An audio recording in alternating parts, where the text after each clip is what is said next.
Okay, remember, I would say around 91 or so, there was, yeah, more like 95. There was a bunch of bands like Stained and, I don't know, Stained and Limp Bizkit, not Limp Bizkit, but there was like, they were like Drown and Stained and Down, and they all seem to do covers of, 80s pop bands. There was a whole bunch of them. They were all kind of like very boring, very sort of acceptable, very kind of hard, not really hard rock, but kind of like acceptable hard rock. Like everything was very kind of like the porridge that Goldilocks ate. Like it wasn't that exciting. It was all just think Stained or Down or whatever the hell those fucking bands are. They all sounded the same. They all had these kind of like, I don't know. I blame groups like Live for this, and also it was all part of the whole, like, once record companies bought up all the alternative bands, they could buy up and ruin their careers. Um, I Post Nirvana, once they ruined their all the real punk rock bands and bought them all up and gave them one record, and the record didn't do as well as that stupid Nirvana album, then they kicked them to the curbs, but then they owed the record company a shitload of money, so they ended up having to break up, which is how they ended up killing rock and roll. And then all these fucking retarded bands that were like fake alt rock BS, like Down, and that would kiss any corporate ass that they could just to get on the radio. Anyway, they all sounded the same. You know them, I know them. The radio was filled with them, and they're still, some of them are still around. Like, oh god, I could remember them. Incubus, and they all had one name. Well, I don't know. This album, Eve to Adam, with Queens to Eden, or yeah, Queens to Eden, Eve to Adam. This is one of those bands that it just slipped by. They sounded, they're just boring alt rock BS. They're not going to do any. You can listen to them with your mom and your dad. They're loud enough to be rock and roll, but not. They won't do anything to offend. They're just as bland and expendable and just, it's the death of rock and roll, and certainly the death of punk, but punk, that's irrelevant because that's been dead for years. This came out in 2006, so they kind of missed the boat on the whole, like, fucking sellout music. But all that, like, then eventually that whole music kind of swerved into, like, the Green Day and Blink 182 and all that fucking pop crap, like the kitty pop kind of punk, then Hot Topics appeared, and it all just became, now it's what it is today. It's fucking nightmare. Anyway, Eve to Adam is one of those bands that should have cashed in, and unfortunately they didn't. Because, the music has never been the same.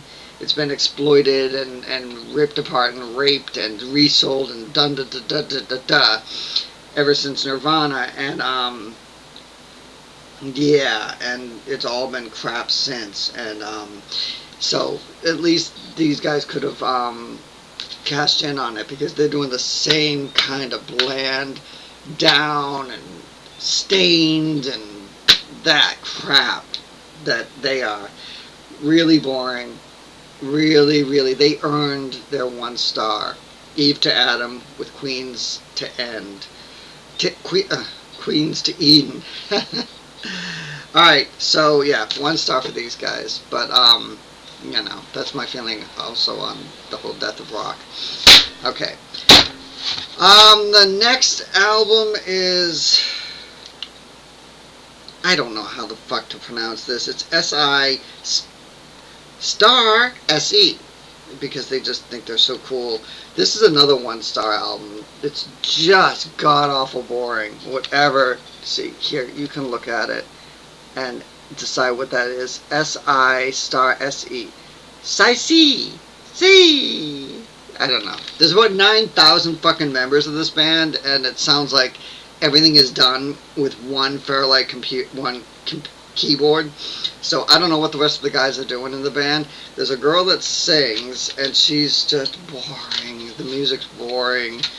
This came out in 2001, and nobody heard anything from it. So big surprise, because this is a major snooze fest. They get to an actual rhythm, a drum beat, on track 11. It takes them 11 tracks to get to a rhythm beat. The rest of it's all just kind of like, you finally wake up on track 11 to a beat that just becomes, it's a repetitive like BS crap. So this is just really boring, really bland, and this is what you get for accepting all that Nirvana bullshit.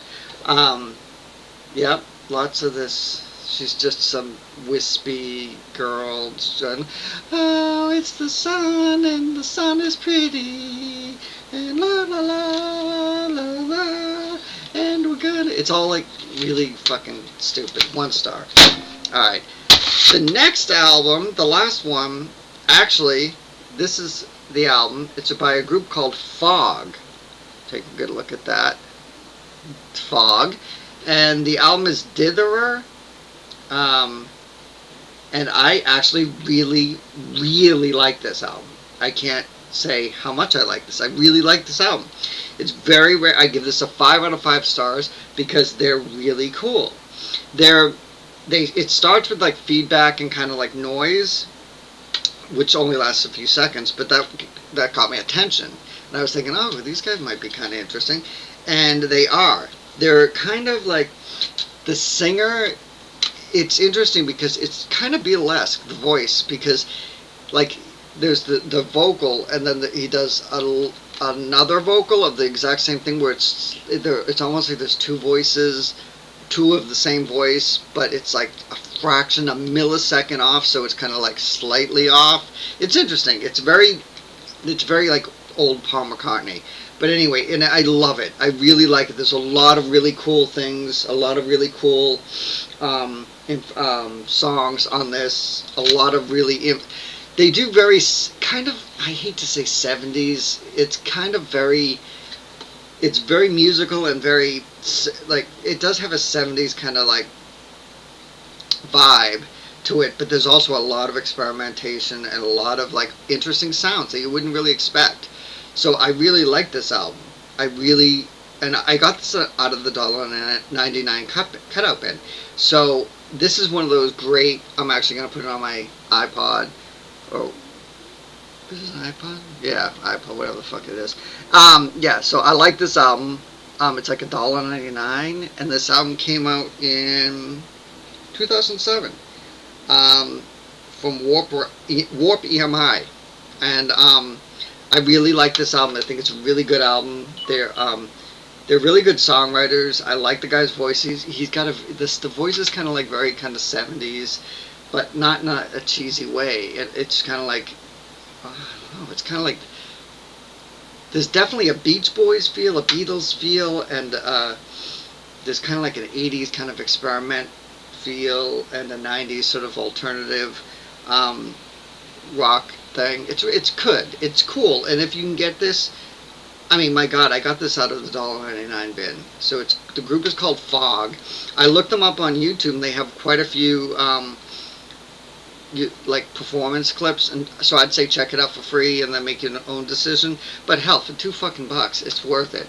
So this is a 5-star. Fog with Ditherer. I can't pronounce the last name. But anyway, I like these guys. These guys show promise that there might be something interesting out there. As for the other 2, they're fucking nightmares.